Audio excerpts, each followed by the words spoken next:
I think a couple of weeks ago there was a World Bank study that came out, which said that India's female labor, force participation, it is the lowest in South Asia, and over the last, 30 years between 1990 and 2020, it has dropped from 30% to 20%. What happens when the woman, goes out into, the workplace? It is not about just the benefit of the business. She's the one who starts, basically running the household, finances. Now, how does it? What does it mean? There are studies which say that if in India, if female workforce participation was 50%, our GDP would be, 60% higher. We wouldn't be a 3 trillion economy. We would today be a 5 trillion economy, and that means, basically, it is good for business. From our perspective, you step back and you think about it. But the fact is that we have come to a situation where you are stepping aside and celebrating one day for 50% of the population. And frankly, you can't be celebrating just one day. You have to celebrate every single day, because if the economy or business is a bullock cart, you just imagine if one wheel is very large, which is the man, and the other three wheels are small, it cannot run in full speed. More people have to work, and more people have to bring back earnings back at home, and that is how everything grows, and that's the way it works. And so it is not only just basically a matter of fashion or fad.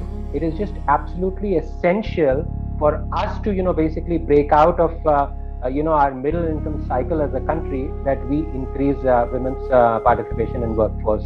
And I always say that you empower the girl, she will change your world. And that is how powerful women are. But beyond basically all the women who work in our country, there are many women who are in the homes, in small villages, etc. If I have 30 seconds, just say a few lines. This is a US poet, Maya Angelou, who wrote about woman work. And she says that I've got the children to tend, the clothes to mend, the floor to mop, the food to shop, then the chicken to fry, the baby to dry. I got company to feed, the garden to weed.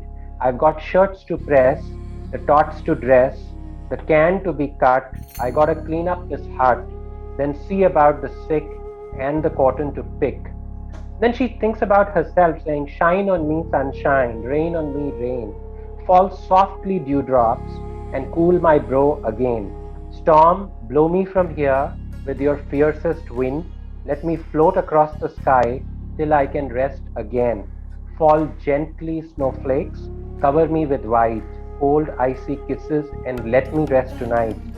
Sun, rain, curving sky, mountain, oceans, leaf and stone, starshine, moon glow, you are all that I can call my own.